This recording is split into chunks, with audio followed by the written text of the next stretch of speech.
नमस्कार साथियों, मैं लव साय आ गया हूँ लेकर के ताज़ा तरीन सवाल जो बने हैं सीटीपी से। ये क्लास उन सभी के लिए उपयोगी है जो सी टैट, यूपी टैट और सभी स्टेट टैट एग्जाम या केवीएस, डी ट्रिपल एस भी जिस भी एग्जाम की तैयारी कर रहे हैं। यदि वहाँ पर सीडीपी प्लस पैडागोजी के प्रश्न पूछे जाते हैं तो आपका स्वागत है। आज की इस वीडियो में हम सीटीपी के 10 ऐसे क्वेश्चन देखेंगे जो पेपर के एग्ज़ाम पर्सपेक्टिव से आपके बहुत इंपॉर्टेंट है, और इन क्वेश्चनों को हम 10 मिनट में सोल्व करने की कोशिश करेंगे। 10 क्वेश्चनों को 10 मिनट में। तो चलिए स्टार्ट करते हैं अपने पहले क्वेश्चन से। पहला क्वेश्चन है, जीन पियाजे किशोर अवस्था को जीवन की अवस्था के रूप में वर्णित करता है जिसमें व्यक्तिगत विचार डैश लेने लगते हैं। और जीन पियाजे ने दी थी स्टेजेस, और उसने 4 स्टेजेस दी थी जैसे कि, और जो उसकी समय लास्ट स्टेज थी वो थी किशोर अवस्था। इस अवस्था में बच्चा जो विचार होते हैं, व्यक्तिगत जो विचार होते हैं, जो बच्चे के पर्सनल होते हैं विचार, इंडिविजुअल जो विचार होते हैं, वो कैसा रूप लेने लगते हैं? मूर्त रूप, मतलब सिर्फ बच्चा ऐसे विचार सोच सकता है या विचार ऐसे कर सकता है कि जो सिर्फ देख सकते हैं, जैसे कि किसी कंप्यूटर के बारे में सोचना, या टीवी के बारे में, या फ़ोन या डॉग के बारे में सोचना, किसी मशीन के बारे में सोचना, या फिर ऐसे विचार भी बच्चा कर सकता है जो निराकार है, जिनका कोई आकार ही नहीं है, मतलब सोच से एकदम परे हो जो। तो बच्चा जो है ये भी कर सकता है, मतलब उस अवस्था में पूछा है यहाँ पर, उस अवस्था में तो सिर्फ यही कर सकता है, ये वाले विचार या निराकार विचार। और निराकार में देखो आपके वाले विचार भी, आपके मूर्त विचार भी आ जाते हैं निराकार में, और आपके निराकार तो है ही कि बच्चा अनलिमिटेड थिंकिंग सोच सकता है, हर तरह की, कैसी भी। तो यहाँ पर आपका सेकंड ऑप्शन बिल्कुल ठीक होगा। सेकंड ऑप्शन आपका ये कहता है कि बच्चा जो संज्ञानात्मक विचार है, इस एज में संज्ञानात्मक जो विकास बच्चे का तीव्रता से होता है। एक तो समय शेष अवस्था में बच्चे का तीव्र गति से होता है, और एक इस अवस्था में, और इसके कारण ही बच्चा निराकार रूप लेने लगता है। मतलब जो उसकी थिंकिंग होती है, जो उसके विचार होते हैं, वो निराकार होने लगते हैं, मतलब जिनका कोई आकार ही नहीं है। वो ऐसे चीज़ सोचता है जिसकी आप कल्पना भी नहीं कर सकते, और इससे बच्चे की साइंटिफिक थिंकिंग जो है बढ़ती है। तो ए और बी दोनों नहीं हो सकते, क्योंकि इसके अंदर आपका ये भी आ जाता है, तो ये तो होगा नहीं। आपका सेकंड ऑप्शन यहाँ ठीक होगा। नेक्स्ट क्वेश्चन है, औपचारिक शिक्षा के बारे में निम्न में से कौन सा कथन सही है? अब औपचारिक शिक्षा के बारे में मैं आपको बताता हूँ। औपचारिक शिक्षा वो होती है जो बच्चे को क्लास में दी जाती है। क्लास में एक टीचर होता है, वो टाइम टेबल मेंटेन करता है, बच्चे को एक पर्टिकुलर टाइम के अंदर क्लास में आकर बच्चे को पढ़ाता है, और बच्चे नॉलेज लेते हैं। तो इसमें ये योजनाबद्ध होती है, पहले से टीचर प्लानिंग करके आता है ना कि मुझे चैप्टर पढ़ाना है, और संरचित होती है पहले से टाइम टेबल के अकॉर्डिंग, और इसके अंदर शिक्षण कार्यक्रम कराए जाते हैं। तो आपका पहला ऑप्शन बिल्कुल ठीक है यहाँ पर। लेकिन और ऑप्शन भी देख लेते हैं। इसमें स्कूली बच्चों के लिए वयस्क और शिक्षा में योगदान देने वाले सभी कार्यक्रम शामिल हैं। हो सकता है, लेकिन यहाँ पर वयस्क जो है ये नहीं आएगा। छात्रों के पास ज्ञान प्राप्त करने के लिए सीमित समय नहीं होता, नहीं सीमित समय होता है इसके अंदर, एक टाइम पीरियड के अंदर बच्चों को पढ़ाया जाता है इसके अंदर, तो सीमित तो हुआ। लेकिन हाँ, वो सीमित समय डेली का होता है बच्चे का, कि इतने टाइम डेली बच्चे को पढ़ना ही है। इसमें से कोई नहीं, इनमें से कोई नहीं, बिल्कुल ठीक, ये तो होगा नहीं, नहीं है, नहीं है। फर्स्ट ऑप्शन आपका बिल्कुल यहाँ ठीक है। नेक्स्ट क्वेश्चन है, शिक्षा का अधिकार, सधिकार नहीं, अधिकार अधिनियम 2009 के अनुसार स्कूल प्रबंधन समिति के कार्य क्या हैं? तो स्कूल प्रबंधन समिति जो होती है आपकी, स्कूल मैनेजमेंट जो समिति होती है, कमीशन होता है, फिर कमेटी होती है, हाँ कमेटी, वो क्या क्या करती है? स्कूल के कामकाज की निगरानी करती है। स्कूल मैनेजमेंट कमेटी क्या करती है? स्कूल की जैसे कि डेस्क कैसी है ना, और मतलब मेंटेनेंस भी देखती है, साथ में लोग कैसे काम कर रहे हैं, टीचर्स काम सही कर रहे नहीं कर रहे, है ना, मतलब जो भी है सारे काम वो देखते हैं। स्कूल के कामकाज की निगरानी, स्कूल में काम कैसे चल रहा है, कौन टीचर कहाँ क्लास ले रहा नहीं ले रहा, कहाँ दिक्कत आ रही है बच्चों को, कहाँ टीचर्स को दिक्कत आ रही है कोऑर्डिनेशन करने में, या जो भी है आपस में स्टूडेंट्स के साथ, बच्चों के साथ। अनुदानों के उपयोग की निगरानी, अब स्कूल को जो अनुदान दिए जाते हैं सरकार द्वारा, वो अनुदान जो सही जगह खर्च हो रहा नहीं हो रहा, कितना कहाँ खर्च करना है, कहाँ खर्च करने पर फ़ायदा होगा, कहाँ पर खर्च करने पर फ़ायदा नहीं होगा, ये भी देखती है। स्कूल विकास योजना तैयार करना, अब स्कूल को हम स्कूल का विकास होना चाहिए जिसके कारण बच्चे स्कूल में आने के लिए प्रेरित होंगे, जिसको स्कूल का नाम हो, आप ये कह सकते हैं कि स्कूल का नाम होगा, बच्चे आएंगे, एडमिशन लेंगे। तो इसलिए यहाँ पर तीनों ऑप्शन आपके यहाँ सही बैठते हैं। तो आपके यहाँ पर सी ऑप्शन बिल्कुल ठीक होगा, ए बी सी तीनों। और जो ये आपकी जो विद्यालय प्रबंधन समिति है, इसमें जो जितने भी मेंबर्स होते हैं उनके 50% मेंबर्स महिलाएं होती हैं, जो वंचित समूह की होती हैं। जैसे कि हमारा रेशियो जो होता है वो 50% महिलाओं का होगा और 50% पुरुषों का होगा। नेक्स्ट क्वेश्चन है, पियाजे डैश को स्पष्ट करने के लिए मनोवैज्ञानिक उपकरण का उपयोग करता है। जो जीन पियाजे थे उन्होंने अपनी थ्योरी दी थी, यदि आपने पढ़ा होगा अपने कोर्स में, डिप्लोमा जो आपने लिया है, तो उसमें थ्योरी आई होगी जीन पियाजे की। उसने किसके थ्योरी दी थी? उसने दी थी संज्ञानात्मक, शारीरिक पे दी थी नहीं, संज्ञानात्मक दी थी।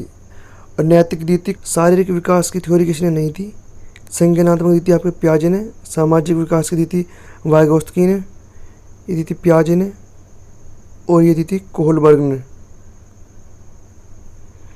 तो हमसे पूछा पियाजे संज्ञानात्मक विकास को स्पष्ट करने के लिए मनोवैज्ञानिक उपकरण का उपयोग करता है, तो आपका यहाँ पर बी ऑप्शन बिल्कुल ठीक होगा। नेक्स्ट क्वेश्चन है, निम्न में से कौन एक नैतिक विकास के पारंपरिक चरण का उदाहरण है? समाज के सम्मेलन की स्वीकृति, यहाँ पर नैतिक विकास का परंपरागत चरण का उदाहरण। परंपरागत चरण में आपके जो आते हैं, दो आते हैं, इंटरपर्सनल रिलेशन और आपका सोशल सिस्टम। सोशल सिस्टम में ये होता है कि बच्चा अपनी सोसाइटी के जो रूल्स होते हैं उनको स्ट्रिक्टली फॉलो करता है, फिर चाहे वो गलत हो या सही हो, सोसाइटी के अकॉर्डिंग करता है। जैसे कि कोई, आप ये मान लीजिए कि कोई बच्चा है, उसकी ये थिंकिंग है कि मुझे सोसाइटी के अकॉर्डिंग चलना है, और परंपरागत चरण में यही होता है बच्चे के साथ। जैसे हम देते हैं टैक्स, तो वो ये सोचेगा कि कोई टैक्स दे या ना दे, मुझे टैक्स जरूर देना है, मतलब वो रूल के अकॉर्डिंग चलता है। यदि रेड लाइट है और रेड लाइट पर आप जैसे रेड लाइट पर खड़े हो और चारों तरफ एक चौराहा है, वहाँ पर से तीनों तरफ से कोई भी गाड़ी नहीं आ रही है और रेड लाइट हो रही है, तो आप उसे क्रॉस नहीं करोगे। यदि आप इस चरण पर हो तो आप सोचोगे कि हाँ मुझे रूल्स को फॉलो करना है, और इस चरण में बच्चा ये करता है। अपने बारे में सोचना, ये तो बच्चा प्री कन्वेंशनल लेवल में सोचता है, जो पहली अवस्था, जो पहला चरण होता है, पूर्व परंपरागत जो होता है आपका। प्रशंसा के लिए कुछ करना, ये भी नहीं होगा, ये भी पहली अवस्था का। पारंपरिक चरण में के अंदर 2 लेवल्स दे रखी हैं, ये स्टेज है, उसके अंदर 2 लेवल्स होती हैं। एक होता है इंटरपर्सनल रिलेशन और एक होता है सोशल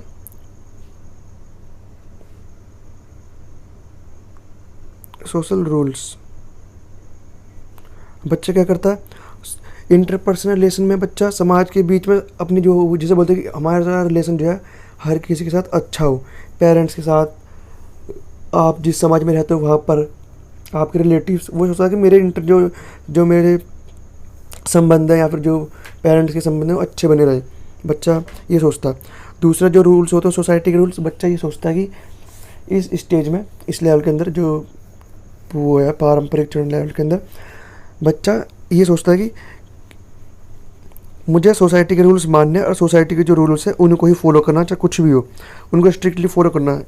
तो आपका यहाँ पर पहला ऑप्शन बिल्कुल ठीक होगा। दूसरा ऑप्शन आपका कहता है बच्चे अपने बारे में सोचते हैं, ये तो शेष अवस्था में सोचते हैं, और ये पहली वो होती है, पहला चरण होता है, जो पहला चरण होता है कोहलबर्ग की जो थ्योरी है उसका।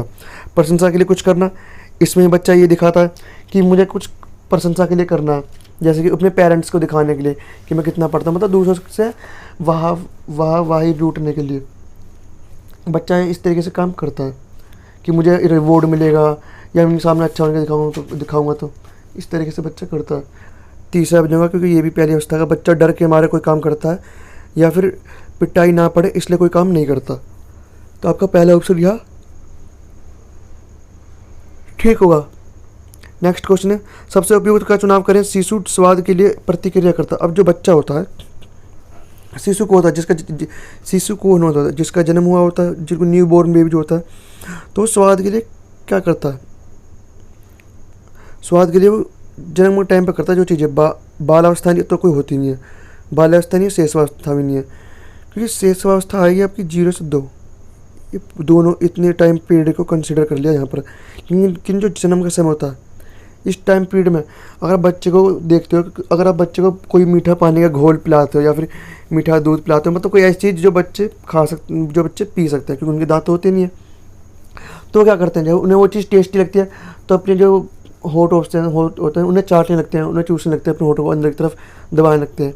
और जब और मुस्कुराते हुए कई बार, और जब उन बच्चों को कोई कड़वी चीज़ खिला दी जाए तो वो होठों को बाहर की तरफ सकोड़ मतलब बाहर की तरफ फैला देते हैं और तो रोने भी लगते हैं बहुत से बच्चे। तो बस वही, इसलिए आपका यहाँ पर फर्स्ट ऑप्शन बिल्कुल ठीक होगा।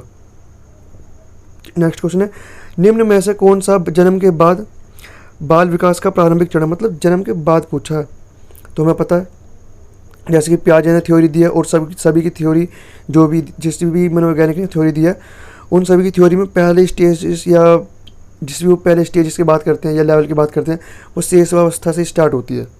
तो थर्ड ऑप्शन आपका यहाँ पर ठीक होगा। नेक्स्ट क्वेश्चन है, निम्न में से कौन सा सुझाव एक शिक्षक के लिए सहायक हो सकता है।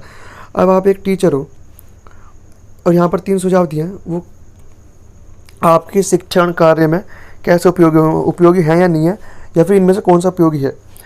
व्यक्ति की क्षमता का विकास करना आपको, जो भी बच्चा है, ठीक है। शिक्षण विधि का समायोजन, हमें समायोजन करना बच्चे के अनुसार कि बच्चा कैसे सीखता है, बाल केंद्रित शिक्षा है हमें देनी है ना, बच्चे को बाल केंद्रित होनी चाहिए जो शिक्षा होनी चाहिए। व्यक्तिगत निर्देशों को अपनाना, व्यक्तिगत निर्देश मतलब जो मेथड्स या हम जो भी विधि का उपयोग करेंगे, जो भी सिद्धांत हम देखेंगे वो बच्चे के अनुसार ही होगा। मतलब कुल मिला के है कि आपको बच्चे के अनुसार ही काम करना है। बच्चे को ऐसी ट्रिक से पढ़ाना है, इस तरीके से पढ़ाना है, ट्रिक्स का यूज़ करके कि बच्चे को पढ़ने में अच्छा लगे, बच्चे का पढ़ाई की तरफ इंटरेस्ट क्रिएट हो, बच्चे को पता नहीं चलेगा कि वो आप उसके अनुसार पढ़ा रहे हो, उसके अकॉर्डिंग पढ़ा रहे हो। तो यहाँ पर आपका फोर्थ ऑप्शन बिल्कुल ठीक होगा। पहला ऑप्शन भी ठीक है, दूसरा भी ठीक है, तीसरा भी ठीक है, फोर्थ ऑप्शन यहाँ बिल्कुल ठीक है आपका। नेक्स्ट क्वेश्चन है, शिक्षा त्रिध्रुवीय प्रक्रिया है। अब ये किसने बोला, जॉन डेवी, जॉन एडम्स, प्लेटो, वॉटसन। तो जॉन डेवी जो होते हैं हमारे, इन्होंने बोला कि शिक्षा त्रिध्रुवीय प्रक्रिया है। इसके 3 हम बोलते हैं ट्रायंगल, हम इस तरीके से बनाते हैं। तो पहला होता है छात्र, यहाँ पर टीचर होता है, यहाँ पर होता है सोसाइटी, समाज। तो जॉन डेवी ने बोला कि शिक्षा त्रिध्रुवीय प्रक्रिया जिसमें शिक्षक, छात्र, समाज होता है। ये तीनों प्रक्रिया एक दूसरे से मिली हुई है और एक दूसरे की तरफ चलती है। तो यहाँ पर आपका फर्स्ट ऑप्शन बिल्कुल ठीक है। नेक्स्ट क्वेश्चन है, अधिगम पर कोहलर के विचार डैश पर उनके प्रयोगों द्वारा प्राप्त हुए थे। अधिगम पर जो लर्निंग है वो कैसे होती है, तो उसने ये चीज़ कैसे जानी, उसने ऐसा क्या किया। तो कोहलर ने यहाँ पर दिया है, अब कोहलर ने जो है एक्सपेरिमेंट किया था, और किस पे किया था, अगर आपने थ्योरी पढ़ी है या नहीं भी पढ़ी तो बता दो, चिंपैंजी पर। उसने चिंपैंजी को एक पिंजरे में बंद रखा और उसके पिंजरे के थोड़ी दूर पर केले रख दिए ताकि वो जो चिंपैंजी है वो उस केले को पकड़ने के लिए हाथ बढ़ाए। पिंजरे के अंदर एक डंडी रख दी, चिंपैंजी को भूखा रखा गया कुछ दिनों तक, और उसके बाद उसे पिंजरे में रखा गया था। अब चिंपैंजी क्या करता है, बहुत देर तक प्रयासों के बाद वो देखता है कि मेरा हाथ यहाँ तक नहीं पहुँच पा रहा और यहाँ पर डंडी रखी है, तो वो डंडी का प्रयोग करके उन केले को प्राप्त कर लेता। फिर उसके बाद इसमें और भी तरीके अपनाए गए और मेथड्स का यूज़ किया गया कि अगर केले को पिंजरे में टांग दिया जाए तो केले को कैसे लेगा, मतलब केले को कैसे लेगा अगर उनको पिंजरे में टांग दिया जाए। अलग अलग तरीके से देखा गया कि चिंपैंजी अपने माइंड का कितना ज़्यादा यूज़ कर सकता है। तो उसको लर्निंग का जो थ्योरी है उसको किस तरीके अपनी लर्निंग के बारे में जो उन्होंने थ्योरी दी वो किसकी वजह से दी, उसमें जो मेन जो था वो ये था चिंपैंजी, और चिंपैंजी का नाम था सुल्तान। तो फ्रेंड्स, आज की वीडियो में हमने CTP के 10 क्वेश्चन देखे हैं। यदि आप हमारे चैनल पर नए हैं तो चैनल को सब्सक्राइब कीजिए, लाइक कीजिए और कमेंट करके बताइए कि आपको वीडियो कैसे लगी। तो चलिए मिलते हैं नेक्स्ट वीडियो में।